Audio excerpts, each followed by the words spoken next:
Seigneur, tu es la force, l'amour qui brûle en moi comme une flamme, le soutien de mon âme. Seigneur, tu es la joie qui brille sur mon visage.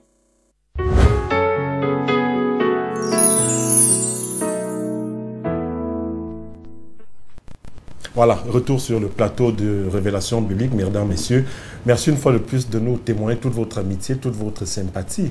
Merci d'être connectés toujours sur la meilleure des télévisions. C'est Kanoudi TV, la télévision qui vous fait rêver. Et sur Dunamis FM, la locomotive de la bande FM. Ce jour, je l'ai annoncé, puisque dans quelques instants seulement, nous déclenchons les hostilités sur ce personnage atypique, sur ce personnage dont on en parle jusqu'aujourd'hui, puisqu'il a justement fait parler de lui en livrant Jésus pour seulement, mesdames, messieurs, tenez-vous tranquilles, 30 pièces d'argent. 30 pièces d'argent, et Jésus et Judas livra Jésus, son maître.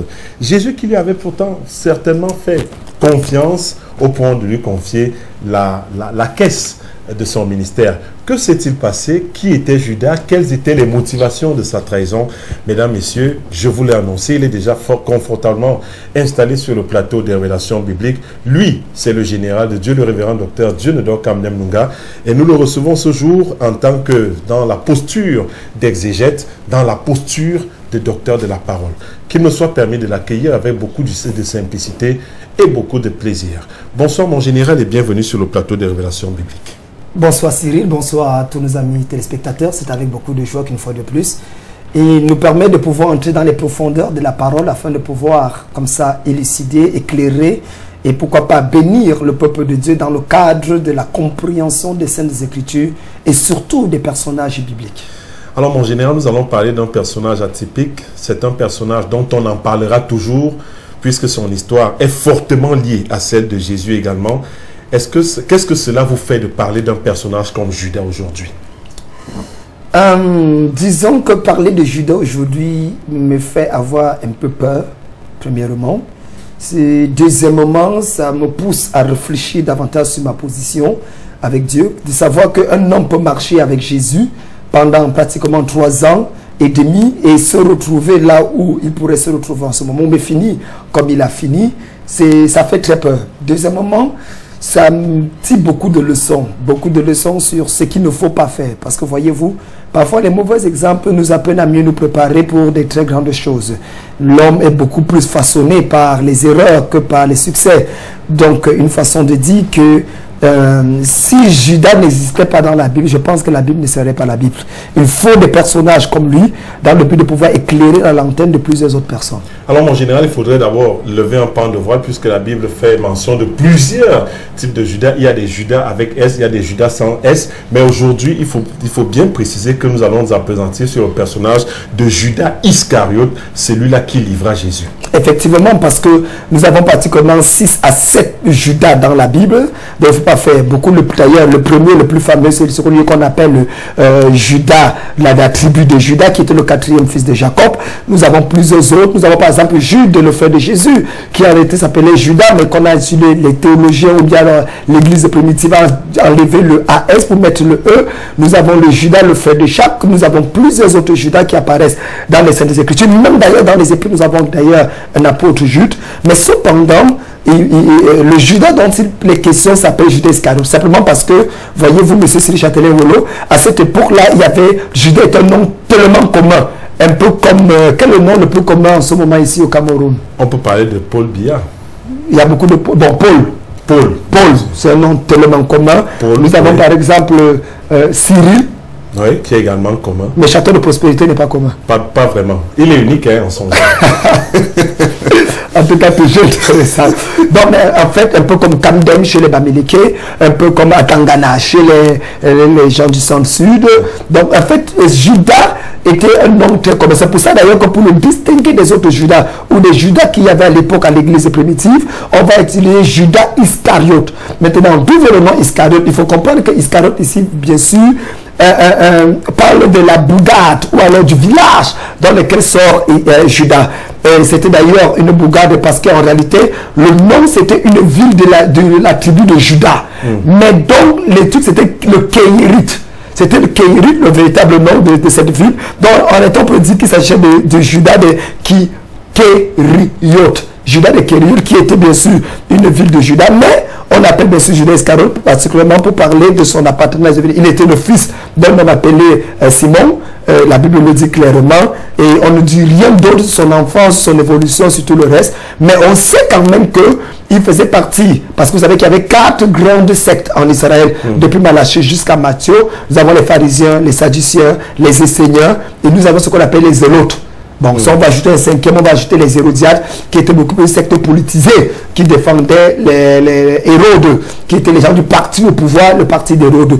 Mais parmi les pharisiens étaient des gens qui croyaient mordicus à la loi juive, dans le sens des 10 commandements. Ils avaient même d'ailleurs ajouté aux commandements plus de 600 et poussières de commandements. Il y avait des commandements, comment manger, comment aller aux toilettes, comment se peigner, comment se raser, ainsi de suite. Et nous avons les Sadduciens qui étaient plutôt une secte beaucoup plus aristocratique, dans la mesure où c'était des gens intellectuels, ceux qui ne croyaient ni à la résurrection de mort, ils ne croyaient même pas à la vie après la mort. On les appelait les Sadduciens. Et nous avions enfin ce qu'on appelle les Esséniens, qui étaient un peu comme les moines. Ils s'étaient détachés de la société dans l'objectif de pouvoir vivre uniquement. Parce que pour eux la société mauvaise, ils descendaient un peu d'une forme de gnosticisme qui sous-tend que la matière est mauvaise, le monde est mauvais, et pour entrer dans un domaine spirituel plus fort, il faut se détacher particulièrement de cette matière, et il faut même pratiquer un certain nombre de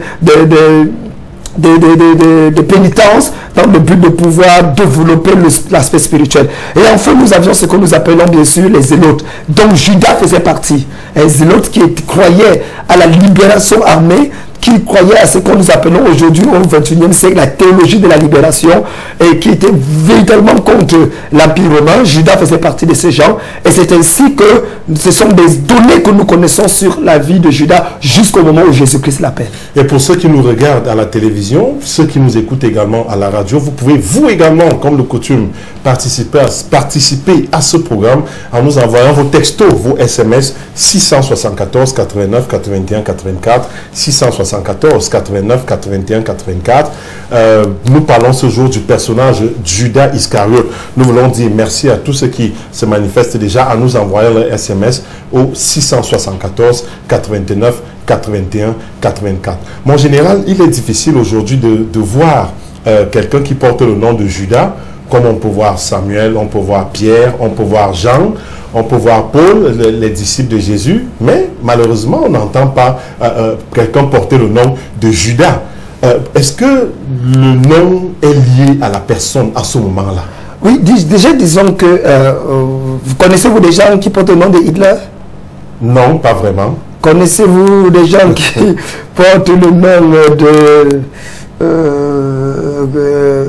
en fait, tous ces tyrans, tous ces hommes qui déploient de loin influencent négativement le monde? Moi, je n'en ai pas.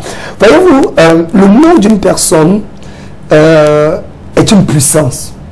Elle peut être positive comme négative. La façon dont on donne le nom à quelqu'un, et même le nom que porte quelqu'un, peut freiner sa destinée, ou alors peut accélérer sa destinée. Est-ce que vous êtes en train de dire, mon général, qu'il n'existe plus de Judas?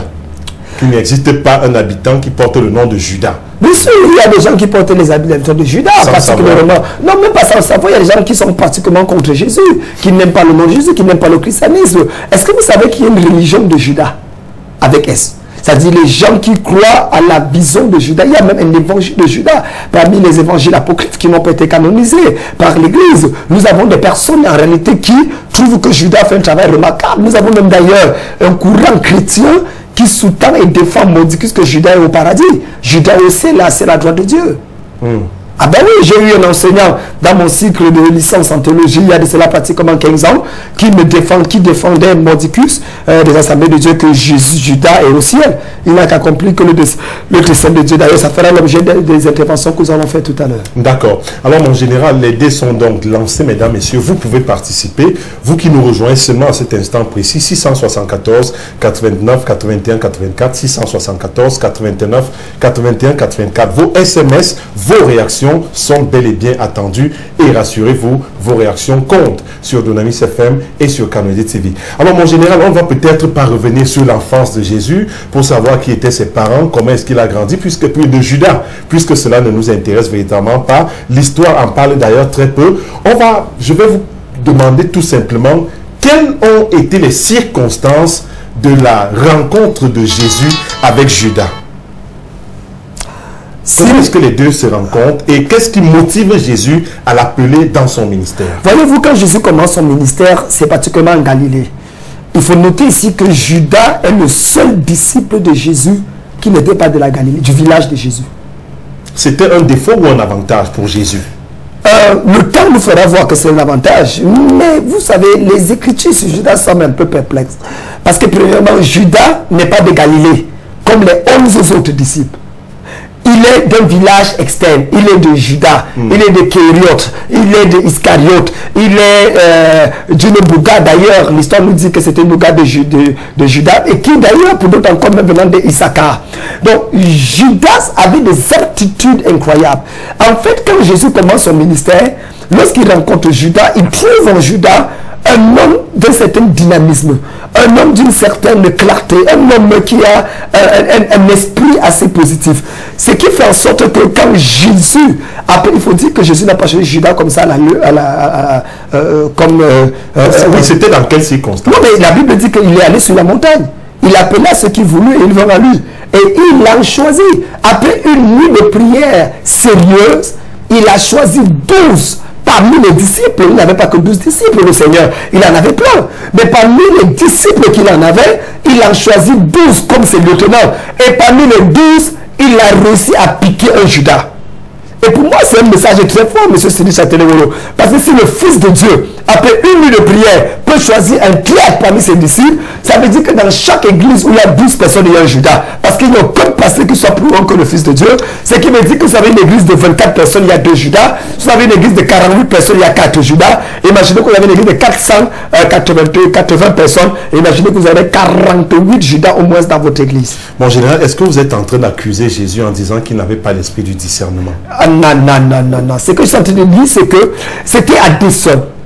C'était à dessein parce que je pense que le Seigneur dit dans sa parole, il faut le comprendre clairement, qu'il est venu pour les pécheurs. Il est venu donner l'opportunité aux gens de se repentir. Il savait que Judas avait un problème. À quel moment Jésus sait que Judas a un problème? Mais dès le premier choix, dès la première fois qu'il le voit, il sait que ce gars a un problème d'argent. Mais il le prend pour le trahir, comme il savait que Pierre a un problème de colère. Comme il savait que Jean et Jacques, fils de Zébédée, ont un problème d'autorité et de suprématie, d'orgueil. Comme il savait que, comment on appelle encore les autres. Donc, Jésus connaissait le problème de chacun de ses disciples. Mais cependant, il les a pris pour être avec lui. Rappelez-vous dans Marc chapitre 3, la Bible dit qu'il en choisit 12 pour les avoir avec lui.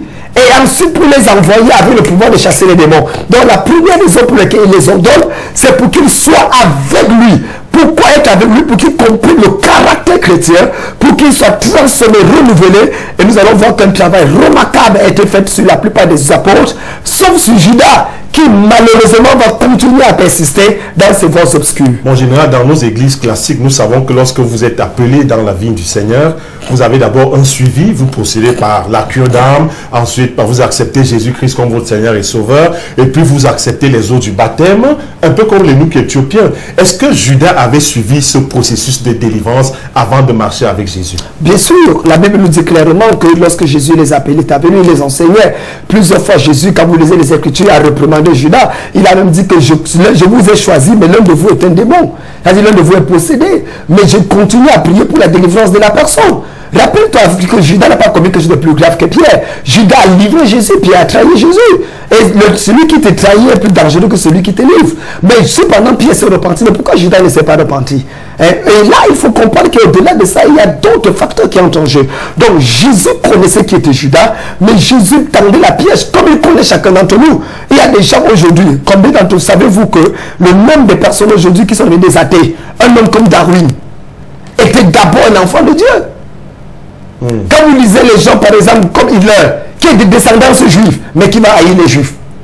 au point de tuer tellement de juifs. Donc vous allez vous comprendre que Dieu ne force personne. Dieu n'est pas un gendarme, Dieu n'est pas un policier. Il donne l'opportunité aux gens de se repentir, d'arranger leur vie. Mais si tu ne le fais pas, rien. Jésus savait. Et laisse-moi vous dire, Jésus avait une affection particulière pour Judas. Mon général, Judas était-il obligé d'accepter l'appel de Jésus? Pourquoi n'avait-il pas refusé, connaissant lui-même les prédispositions de son cœur? Déjà, il faut dire que d'une manière ou d'une autre, Judas est un personnage assez perplexe et assez complexe. Il serait difficile en 45 minutes de pouvoir parler aujourd'hui de tout ce que symbolise Judas, la puissance, l'autorité, l'onction et la faveur qu'il a joui et les attachements que Jésus avait. Mais ce que nous connaissons, c'est que Jésus avait certainement une confiance en Judas au point de lui donner la caisse, la trésorerie de son ministère. On dit que c'est lui qui gardait l'argent de Jésus, pas seulement celui de Jésus, mais également des autres apôtres. Donc Judas devait avoir une formation en comptabilité, une formation en finance. C'est un peu comme Matthieu, un peu comme le reste qui était collecteur d'impôts. Donc Judas, on lui faisait confiance, mais il volait. Dès le départ, il a commencé à voler.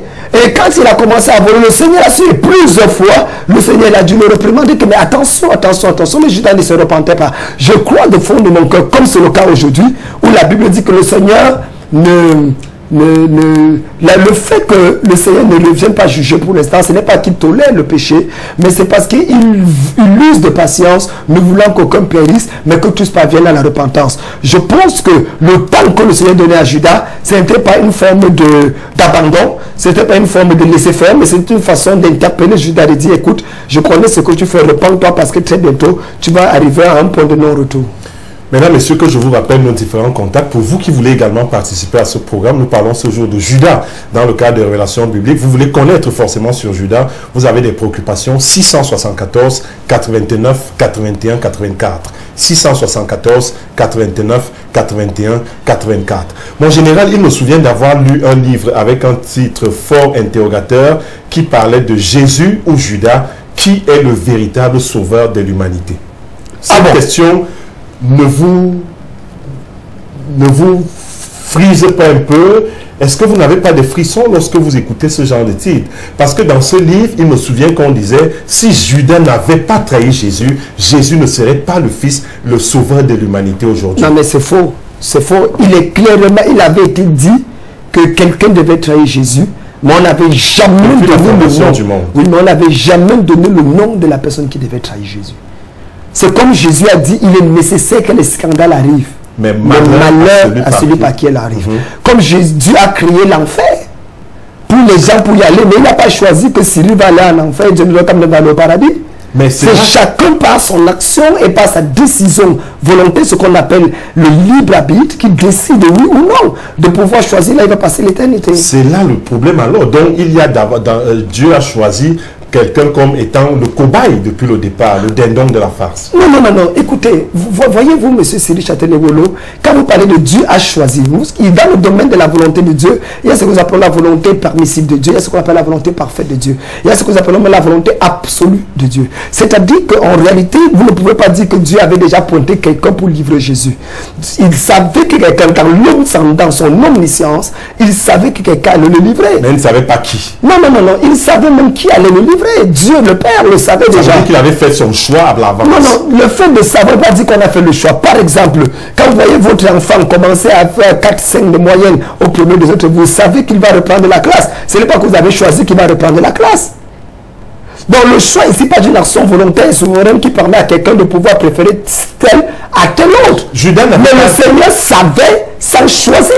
Mais mon général, Judas n'avait-il pas été juste la victime d'une décision qui avait été prise à la place? Non, il était la victime de son cœur, d'un cœur méchant et pourri. Il était victime du fait qu'il aimait l'argent, d'une cupidité à outrance. Judas est le prototype des hommes qui privilégient l'argent à la relation, qui privilégient la cupidité, l'amour du monde et bien du monde par rapport à la loyauté et à la fidélité. Ils sont nombreux aujourd'hui à l'église avec l'esprit de Judas, qui pour l'argent sont capables de vendre les leaders, qui pour l'argent sont capables de créer des choses bizarres. Nous le voyons encore aujourd'hui dans nos églises. Donc Judas en aucun cas ne peut s'accuser d'être victime.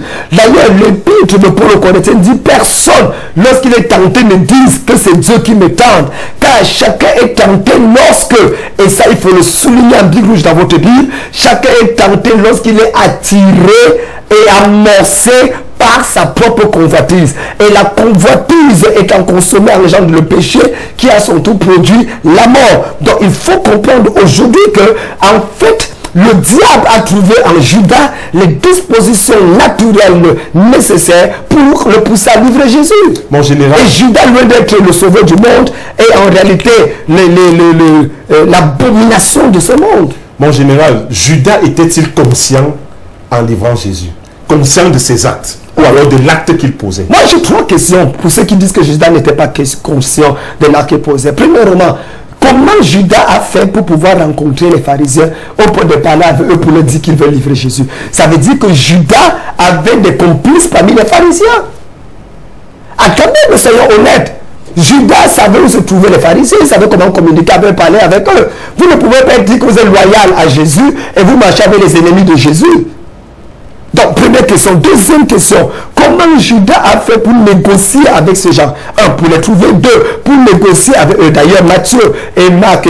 Matthieu va différencier de Marc et de Luc. Parce que Matthieu va dire que c'est Judas qui va s'approcher pour dire, comme me donnerez-vous si je vous livre Jésus? Alors que Marc et Luc va dire que les pharisiens s'approchent plutôt de Judas pour leur dire, voici ce que nous allons donner pour continuer Jésus. Certains voient cela un certain problème théologique au niveau des erreurs, de mettre en cause l'inhérence des Saintes Écritures, de l'infaillibilité de la Bible. Mais je trouve que c'est juste preuve un peu d'exégèse te permettant de comprendre ces choses. Et si tu veux que je t'explique, eh bien, le FBI est ouvert tous les samedis de 7h30 à 18h à Texas Communisme pour vous enseigner. Et pour ceux qui veulent faire licence, mais sommairement, qui a fait le premier pas? Non, mais la vérité est claire, c'est que Judas s'est approché des pharisiens pour pouvoir expliquer Jésus. Et il y a eu une première alternative. Judas s'approche et les deux disent, ok, on va réfléchir. Et puis maintenant, les gars s'approchent donc, non, permettez le terme, pardon. Les premiers s'approchent de Judas pour lui dire, voilà, nous voulons livrer, nous voulons tuer ton maître. Et Judas dit, ah non, il ne veut pas pour une première cas. Et puis plus tard, après, il se rend compte que mais je peux me faire de l'argent. Parce que plusieurs fois ils essaient d'attraper Jésus, n'ont pas pu attraper Jésus. Je vais encore prendre leur argent, mais quand ils vont vouloir tuer Jésus, ils ne vont pas vouloir tuer Jésus. Et c'est Judas avait certainement dans sa tête l'idée que Jésus allait être libéré. Jésus allait se délivrer du joug. Parce qu'il faut dire qu'une fois ils ont amené Jésus sur une haute montagne pour le projeter, et Jésus est passé par eux. Donc Judas disait que j'ai 30 pièces d'argent, ce qui est une fortune aujourd'hui, et je les livre Jésus. À cette époque, 30 pièces valaient combien en termes de... Ça va environ de 4 millions de francs CFA. Waouh, c'est beaucoup d'argent. Ah, mais c'est beaucoup d'argent pour livrer Jésus. Jésus était une star à l'époque. Donc c'est près de 4 millions qu'il faut convertir avec le temps et le temps pour amener ça jusqu'ici. Alors voilà, puisque c'est avec l'argent là qu'il s'est acheté un terrain. Donc, et on n'achète pas un terrain avec 50 000 francs à l'époque. Donc, s'il faut faire des évaluations sur le plan monétaire et sur le plan économique, eh bien, ça remonte à plus de 4 millions de francs. Donc, Judas donc, va revenir et leur dire, d'accord, je suis d'accord que vous me donnez les 30 pièces d'argent. Et d'ailleurs, pour la plupart des personnes, le nom Judas veut dire également 30 pièces. Ça, c'est encore toutes les péripéties de l'étymologie du nom, qui tel que l'hébreu ou le grec nous le présente. Mais nous allons aller un peu plus loin pour dire que c'est dans cette posture-là que Judas, donc, quand il va se rendre compte que Jésus s'est laissé arrêter, ah ben, la Bible dit qu'il va aller se pendre. Nous reviendrons tout à l'heure d'ailleurs sur comment est-ce qu'il est mort, mais simplement pour dire qu'il va éprouver des remords, comme quoi il ne s'attendait pas. Mais jusqu'à cet instant, M. Cyril Châtellerault, il faut noter que le diable n'était pas encore entré en Judas. Même lorsqu'il s'en va pour pouvoir livrer Jésus, le diable, c'est encore son cœur méchant et mauvais qui est à l'œuvre. Mais le diable entre en Judas au moment de la Sainte Seine, du dernier repas du Seigneur. Quand Jésus dit, l'un de vous me livre, celui à qui trempe la main avec moi. Et c'est comme ça que Judas l'a fait. Et la Bible dit, Judas sortit et le diable entra en Judas. Et dès cet instant, son sort a été scellé. Il n'était plus possible pour Judas de se repentir de quoi que ce soit. Et on estime qu'aujourd'hui, il y a des Judas dans l'église. Mais ils sont nombreux aujourd'hui dans l'église, M. Cyril. Ils sont nombreux qui trahissent. Vous voyez des pasteurs qui commencent leur œuvre, ils mettent 1, 2, 3, 4 lieutenants, et après les lieutenants commencent à l'accuser de ci, de ça, et veulent le vendre. Il y a des gens qui vendent les leaders, qui vendent des trucs. Il y a un célèbre musicien qu'on appelle Gaël. Vous l'avez connu? Bien sûr. Gaël, qui Alain Moloto, qui est expert dans la loi. Mais vous savez qu'il est mort empoisonné. Effectivement. Par qui? Pas par les non-croyants. Par les Vous savez qu'en ce moment, il avait été victime de plusieurs tentatives d'empoisonnement. Mais c'est qui fait? Ce sont les Judas. Ce sont les gens qui adoraient avec lui, qui trouvaient que lui il avait la prééminence. Là-dedans, même au Cameroun, moi j'ai été victime de plusieurs fois d'empoisonnement. Est-ce que vous savez que le problème des églises de réveil au Cameroun est occasionné par les pasteurs des églises de réveil eux-mêmes?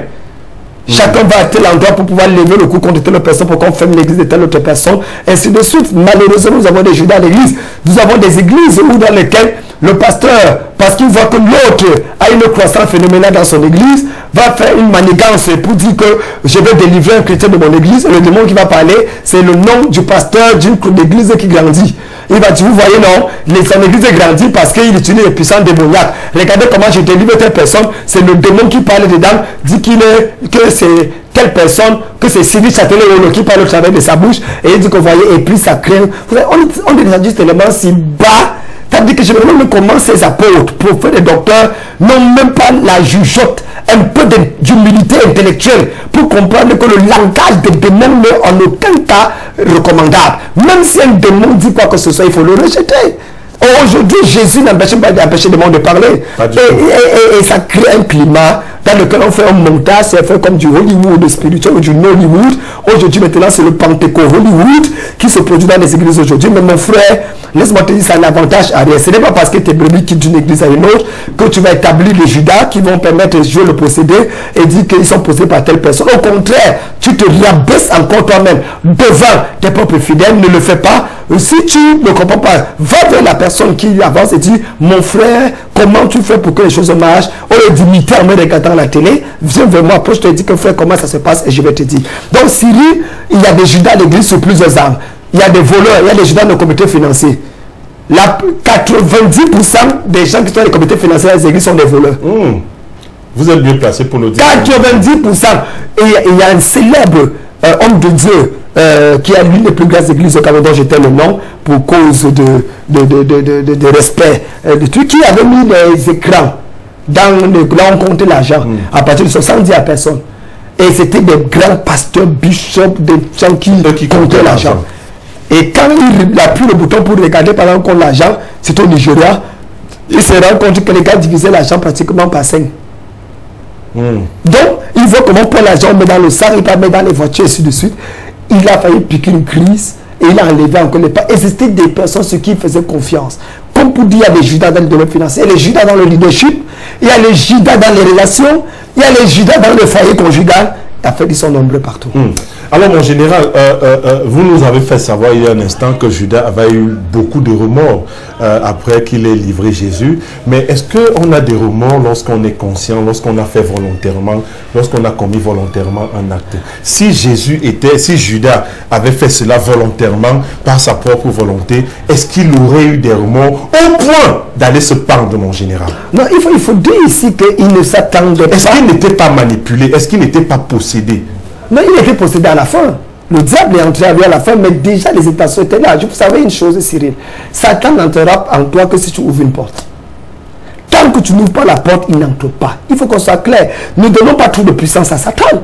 Si quelqu'un le jette, nous avons en tant qu'homme la capacité nécessaire de dire à Satan, je ne te veux pas. Si on peut le dire à Dieu, Dieu, je ne te veux pas, et qu'il ne reste pas comme il faut raison le diable. Donc maintenant, il faut comprendre, M. Cyril, que lorsque Judas va trahir Jésus et le livrer pour 30 pièces d'argent, notez ceci, je vous ai dit qu'il a l'intention, il pense que Jésus va se délivrer, va se libérer, étant Dieu dans sa puissance, parce que ce n'était pas la première fois qu'on veut tuer Jésus. Donc lui, il voulait frapper les grands prêtres. Tu as tout compris. En cela, il ressemble un bon Camerounais. Il voulait frapper les sacrificateurs. Et être capable de garder l'argent, parce qu'il faut rappeler que plusieurs fois, il n'avait pas souvent d'argent dans les caisses. Et il fallait trouver, il dit que voilà un bon argent, vous voulez l'attraper, allez, alors on va voir. C'est pour ça qu'il s'est rendu compte que Jésus s'est laissé, parce que quand il va avec bien la scène, la Bible dit, il dit, celui que j'ai donné le baiser, c'est celui-là, attrapez-le. Il dit que les pharisiens, les prêtres qui ont été envoyés, les sacrificateurs ne connaissaient pas Jésus. Donc, et puis c'est dans l'obscurité, il l'embrasse. Et puis il est surpris de voir Jésus se laisser enchaîner. Parce que la première fois qu'il vient attraper Jésus, il dit, qui cherchez-vous? Il dit, c'est Jésus que nous cherchons. Il dit, moi voici, c'est moi. Ils sont tombés tous sous l'onction. Deuxième fois, c'est moi. Ils ils sont tombés. Judas commence à se frotter les mains. Il dit, je vous avais dit non. J'ai rempli ma part de contrat. Voilà, attrapez-le si vous le pouvez. Mais à la troisième fois, Jésus se laisse prendre. Et Judas dit, mais qu'est-ce que j'ai fait? C'est à ce moment qu'il va qu'on est en train de mener. Les disciples prennent la poudre d'escampette. Et Judas se retrouve dans le roman. Et il va demander, il va remettre même l'argent. On lui dit que non, on ne prend plus cet argent. Vas-y, continue ce que tu as fait. Et c'est dans cette posture-là qu'il va se pendre d'après les Écritures. Malheureusement. Alors, pour parler de la mort, justement, de Judas, mon général, il y a deux versions. Hein? Ouais, il y a deux versions. Exact. Il y en a qui disent que il s'est effectivement pendu dans le champ où il avait acheté, qu'il avait acheté avec cet argent. Mais il y a encore une autre version, mon général. Effectivement, il faut dire que Matthieu et Pierre décrivent différemment la mort de Judas. D'ailleurs, la plupart des gens qui trouvent que la Bible n'est pas le livre inspiré de Dieu, qui disent que la Bible n'est pas infaillible, prétendent ou proposent et présentent cet argument pour dire qu'il y a des erreurs dans la Bible. Eh bien, Matthieu, le chapitre 26, dit clairement que Judas alla et se pendit. Il alla et se pendit. Alors que Pierre, dans Actes des Apôtres, lorsqu'il va devoir remplacer Judas, avec les 11 apôtres, il va se retrouver dans la chambre pour remplacer Judas. Et la Bible dit que Pierre va dire ceci, qu'il a acquis un terrain avec le prix de cet argent. Il se quitta du haut, tomba et se fendit le crâne en deux. Le crâne en deux. Et avec ça, comme dans un piquet, qui le transporta, qui le transperça en deux. La question est de savoir qui dit la vérité. C'est-il pendu ou alors c'est-il fendu en deux en se jetant par terre? Eh bien, la réponse est simple. Lorsque vous étudiez, c'est pour ça qu'en tant que prédicateur et en tant que pasteur, il faut faire de l'exégèse biblique. Il faut comprendre le contexte, la pensée originelle de l'auteur et le contexte dans lequel nous fonctionnons. Pierre va donner les précisions de la pendaison de Judas. Alors que Matthieu va se limiter au fait qu'il alla se pendre. Mais Pierre va dire comment est-ce que la pendaison a eu lieu. Parce qu'à l'époque, en Israël, il y avait plusieurs manières de se pendre. Ce n'est pas comme aujourd'hui qu'on attache la corde à son cou. Et en plus, cette pendaison n'est pas juive. C'est comme tuer les criminels. Chez les juifs, ils vont tuer les criminels chez les romains. Chez les romains, les criminels étaient tués par crucifixion. Mais chez les juifs, les criminels étaient tués par lapidation. Donc vous devez comprendre que toujours il s'agit d'une mort atroce, mais de manière différente. Donc au niveau l'explication de la pendaison de Judas, les gens se pendaient, allaient sur une chambre haute, plaçaient un piquet, et visaient le piquet, descendaient, se fendaient. Donc Pierre a expliqué les détails de ces pendaisons. Je m'explique pour être clair. C'est comme par exemple, dernièrement nous avons eu la mort d'un bien-aimé, d'un colonel d'armée au Cameroun. Et on dit qu'il s'est suicidé. Alors Matthieu dira, il se suicida. Pierre va venir dire, et vous savez que donc le colonel est arrivé là dans sa chambre, il s'est déshabillé, il a retiré son arme, il a mis dans sa bouche et il a tiré une balle à partir du crâne. Et c'est comme ça qu'en tirant la balle, le crâne a explosé parce que c'est une balle forte qui a explosé le crâne et ça a percé le plafond. Et là, on va dire, ah, mais lequel donc est vrai? Mais les deux sont vrais. L'autre a dit qu'il s'est suicidé sans dire comment il s'est suicidé. Et puis on a dit qu'il s'est suicidé en prenant la balle, le fusil, en tirant comme il pouvait se suicider en se noyant, comme il pouvait se suicider en prenant les comprimés et en avalant. Ce qui est vrai, il s'est donné la mort. Ce qui est vrai, c'est qu'il s'est donné la mort lui-même. Mon général, nous allons lire quelques SMS qui nous parviennent à l'instant, tout en poursuivant cette émission. Nous avons ce jeune qui nous envoie, ce monsieur qui nous envoie une question. S'il vous plaît, pouvez-vous nous indiquer un ou deux passages bibliques qui parlent d'argent ou de cupidité et même de tout ce qui va dans ce sens? C'est un téléspectateur ou un auditeur qui nous envoie ce message. Il dit, pouvez-vous nous expliquer un ou deux versets qui parlent d'argent ou de cupidité et même des choses qui vont justement dans ce sens? La deuxième question? Non, c'est une seule question qu'il a justement. Avec qui lise Matthieu chapitre 26, le verset 14 au verset 15. Matthieu 26, verset 14 à 15, qui parle de l'histoire de cupidité. Et il peut lire, par exemple, Marc chapitre 14, verset 43, Jean 6, verset 70 et verset 12 à 14. Il pourra même aller plus loin. Parlant de Jean chapitre 12, le verset 5 à 6, là où Jésus se retrouve dans une situation dans laquelle la femme vient casser le vase devant, et Judas dit que on aurait pu garder, vendre ce parfum, et ça aurait pu rapporter tellement de sommes d'argent qu'on aurait pu donner aux pauvres et aux orphelins. Et la Bible, le commentateur dit qu'il le dit parce qu'il aimait l'argent et il prenait de temps en temps ce qu'on mettait à l'intérieur. Donc Judas était cupide, Judas était hypocrite, Judas était un traître, Judas était malhonnête. Bonjour à vous en studio, soyez doublement bénis. Merci pour tous ces enseignements. Autre message également. Bonjour au Grand Château. Et un salut particulier à l'exégète, le général de Dieu. Mon général, Jésus dit dans 1 Jean 13, 18 qu'il faut que l'écriture s'accomplisse comme prophétisé que Judas devait trahir Jésus dans Psaume 41, verset 10. Où est donc le mal de Judas? Ne mérite-t-il même pas un cadeau pour cela? Un cadeau pour cela, pour s'être laissé utiliser pour l'accomplissement de la parole. Pardonnez-moi si je suis extrémiste. Merci. C'est toujours Andy de Biyamassi, fidèle téléspectateur. Andy, le psaume 41, le verset 10, dit oui, il a mentionné cela. Celui-là même avec qui j'étais en paix, qui avait ma confiance et qui mangeait mon pain, lève le talon contre moi. Il n'y a aucune explication qui dit ici que Judas, le nom Judas, apparaît pour trahir Jésus, pour le sacrifier. Et il faut également dire qu'ici il s'agit d'ailleurs de David, que lorsqu'il était, c'est un psaume de David, lorsqu'il était en train de fuir par rapport à Absalom, qui s'était livré contre lui, son propre fils, qui mangeait son pain, qui finalement a levé le talon contre lui. Donc au-delà de ça, je voudrais dire, Judas peut avoir des circonstances atténuantes, ça je ne le pense pas. Je pense simplement que, bien que, c'est comme aujourd'hui. Mon général, comment est-ce que vous expliquez donc que plusieurs pensent que Judas n'a fait que jouer son rôle et que par conséquent, il mérite quand même une clémence par la suite? Plusieurs le pensent, hein, mon général, et ça vous le savez. Je le sais, mais j'ai dit qu'ils ont tort. Ils ont tort dans la mesure où, prenons un cas clair dans les Saintes Écritures. Caïn a tué Abel. Oui. Bon, allons encore plus loin. Abel, Adam et Ève. Ève a écouté le serpent.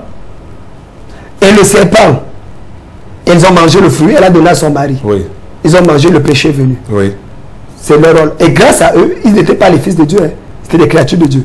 Maintenant, nous sommes fils de Dieu. Parce que Jésus est venu mourir sur la croix pour nous. Si Adam et Ève ne mangeaient pas le fruit, est-ce que Jésus serait venu? Non.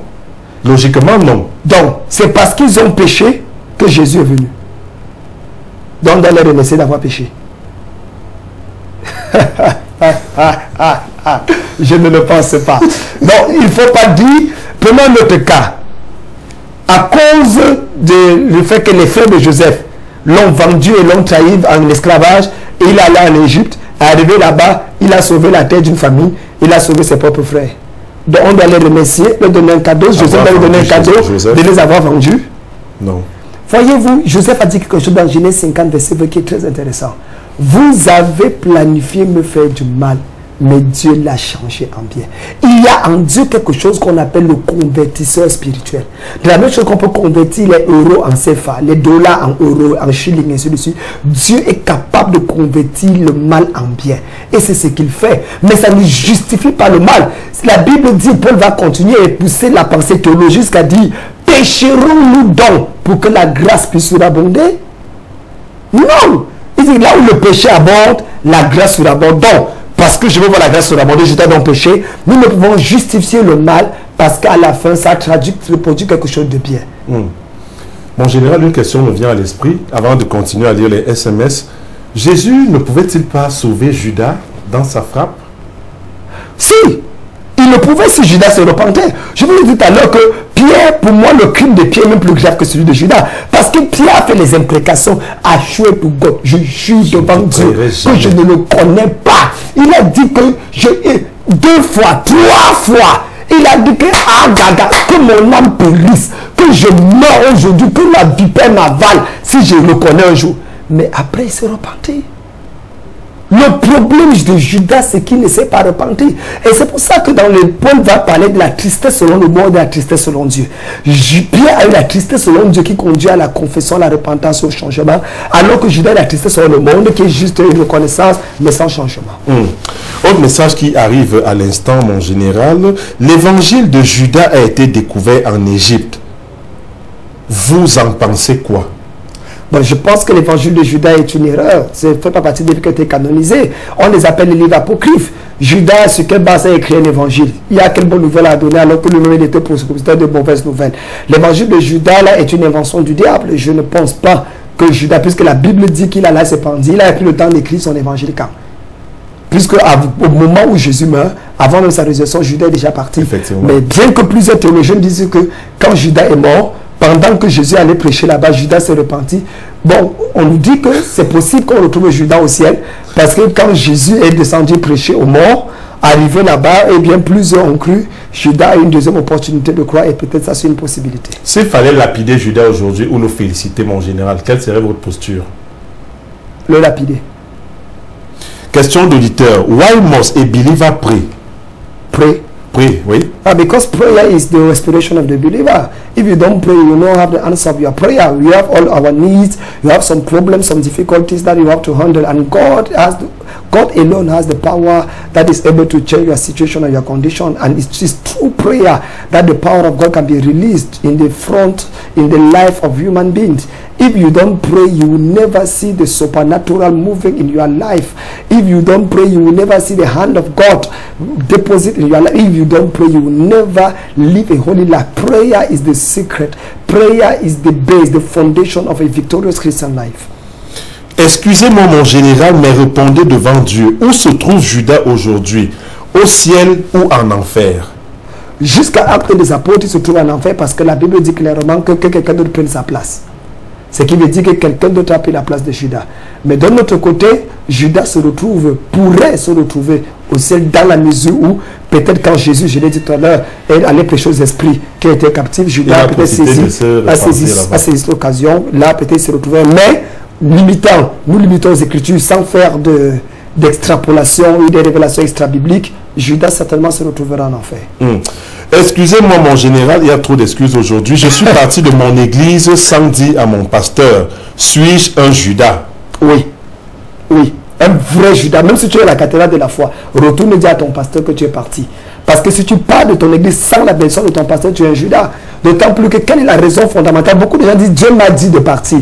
Quand Dieu t'a dit de partir, ça c'est là. La Bible parle de lettre de recommandation. Quand vous quittez une église pour aller dans une autre, quelles que soient les raisons, battez-vous pour avoir une lettre de recommandation. Et c'est pour ça que l'église au Cameroun souffre aujourd'hui, parce que nous n'apprêtons pas la discipline au sein de nos communautés. Moi, j'ai un bien-aimé que je suis en train de prendre à Winners Chapel. À Winners Chapel, il va travailler avec nous. Depuis 3 mois, je suis allé voir le pasteur de Winners Chapel 2 fois, Issa Bogada.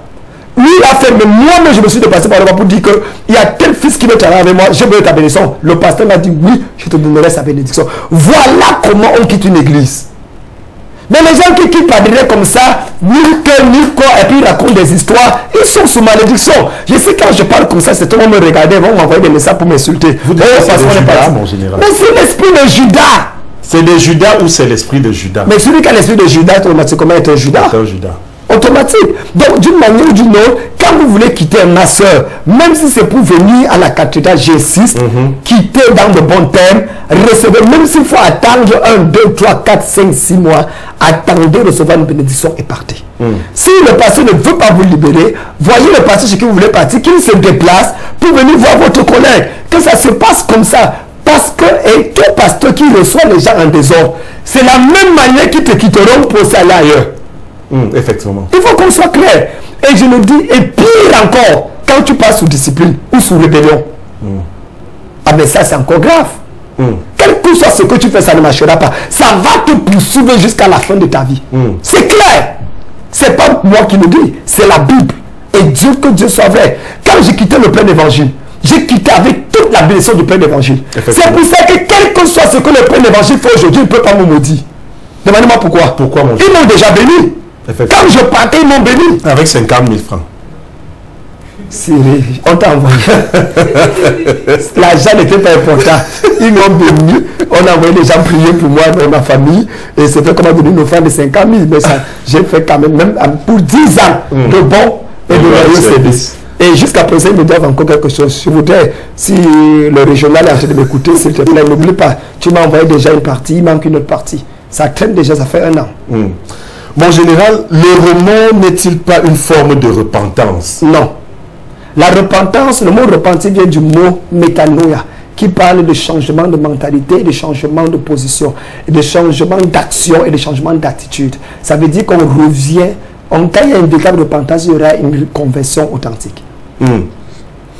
Autre message qui arrive, mon général, la bonne prière est la prière d'adoration ou celle des soins?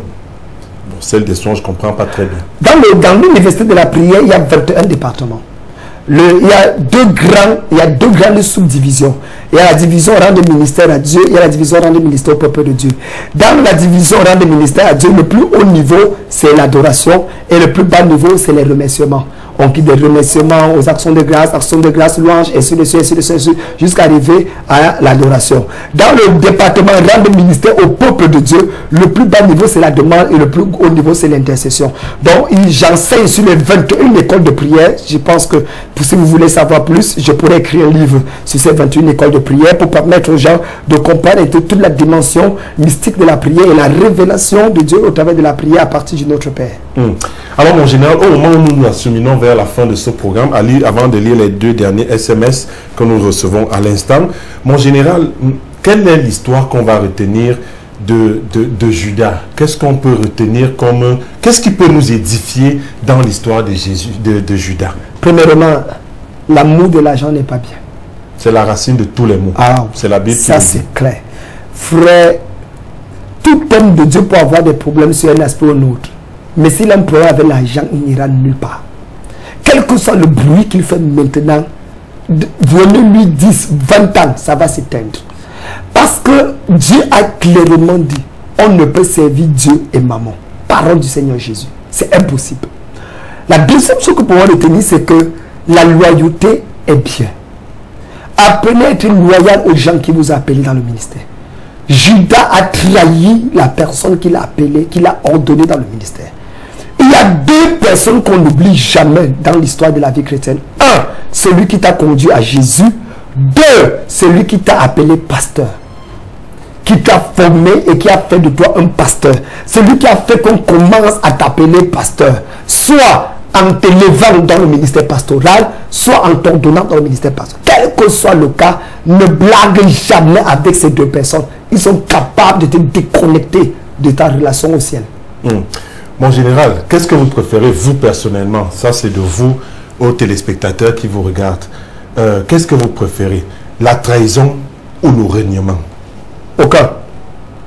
Mon frère, tu me demandes entre le poison lent et le poison rapide, qu'est-ce que je préfère? Aucun des deux. Bien sûr, je ne supporte pas la trahison et je ne suis pas un traître, donc... Qu'est-ce qu'on peut accepter entre les deux? Vraiment, monsieur Cyril Châtelain, moi je ne vous comprends pas. Bon, si vous rêvez à me répondre à cette question, moi je vais répondre à la vôtre. Entre la pauvreté et la souffrance, vous préférez quoi? Rien n'est mieux, les deux. Bon, je choisis aucun. Question d'auditeur. Bonjour, j'aime votre émission. Bonjour à vous, j'aime votre émission et plus les interventions du docteur. S'il vous plaît, docteur, je veux sortir de l'impudicité. Comment faire? Jésus-Christ a la capacité de délivrer de l'immoralité. Je vous assure, ce n'est pas un acte de foi, une décision radicale et volontaire, en criant à Dieu du fond de son cœur. Et les actes d'impudicité sont délivrés lorsque tu rencontres un homme de Dieu. Tu pries avec lui. Tu lui dis, voici, voici, voici. Pardon, prie avec moi. Et dans cette action, en priant avec toi, quelqu'un à qui tu as confiance, je t'assure, il va commander à l'esprit d'impudicité de sortir de ton corps et de ta vie et tu seras libéré. Bonjour Grand Château, particulièrement à Dadis. C'est Maman Taillou qui vous envoie ce message. Vous la connaissez, Maman Taillou, c'est une de mes anciennes. Elle est du côté de Modon. Maman Taillou, que Dieu te bénisse. Mais ça fait longtemps. Ça fait longtemps que je n'étais pas vu, maman. En tout cas, je viendrai à Mendon, cathédrale de la foi. Et je continue à vous dire, Maman Taillou, tant que vous m'invitez à Mendon pour une croisade au stade de Mendon, habitant de bien massif, Mendon et tout le reste, avant la fin de l'année, par la grâce de Dieu, je serai au stade de Mendong ou Simbok pour une croisade d'évangélisation. Alors, mon général, qu'est-ce qu'il y a donc lieu de faire, puisqu'il s'est dit que, et l'auditeur envoie même cette question, mon général, tous ont péché et sont privés de la gloire de Dieu. Ne sommes-nous pas tous des Judas? C'est une question pertinente. Hein? Non, il faut dire que la tragédie de la fin de Judas, c'est la non-repentance. S'il s'était repenti. S'il s'était repenti, Dieu l'aurait pardonné. S'il s'était repenti, c'est devenu un très grand apôtre. Il faut dire que Judas est même l'un des gars, l'un des génies au milieu des apôtres. Peut-être que les Écritures ne font pas mention de sa repentance. Il aurait peut-être pu se repentre. Et comme nous sommes fondamentaux, la sola scriptura, comme disait Martin Luther, uniquement les Écritures. Donc, comme nous sommes uniquement basés sur les Écritures, nous préférons nous limiter aux Écritures. Car il est écrit, celui qui ajoute, Dieu ajoutera les fléaux. Celui qui retranche, Dieu retranchera son nom. Merci à toute l'équipe. J'ai aimé le thème. C'est Andy qui... c'est un fidèle téléspectateur, Andy de Biyamassi. Que Dieu bénisse et Andy. nous voulons le féliciter pour cela. Parce qu'il regarde Kanoudi 24 heures sur 24. Andy, un seul conseil, interpellez également votre entourage dans votre quartier à Biyamassi de regarder Kanoudi TV. Alors, mon général, nous nous acheminons vers la fin de ce programme. On va tout simplement vous dire merci tout en précisant que nous n'avons pas la prétention d'être allés jusqu'au bout parce qu'il y a tellement de choses à dire sur ce personnage Judas. Certains l'apprécient, mais certains ne l'apprécient pas, tel comme le général de Dieu, le grand docteur Dionedor Kamnem, qui n'apprécie pas du tout Judas. Et votre posture est comprise puisque vous êtes un prédicateur, vous êtes le défenseur de Jésus-Christ aujourd'hui. C'est normal. C'est normal. Mais d'autres théologiens, toi, tu apprécies Judas. Mais d'autres théologiens sont mitigés quand même. Ils sont mitigés. Ouais, mais en tout cas, quel que soit l'action de Judas est répréhensible, elle n'est pas correcte. La personne de Judas lui-même est un problème, est un personnage à polémique. Restons fidèles à Dieu, engageons-nous, marchons avec le Seigneur, c'est le plus important. C'est sur ce, mesdames, messieurs, que nous allons mettre un terme à ce programme. Merci de nous avoir suivis. Merci à tous ceux qui sont intervenus. Que le Seigneur vous bénisse. Retrouvons-nous très prochainement et très bientôt pour un autre numéro de Révélation biblique.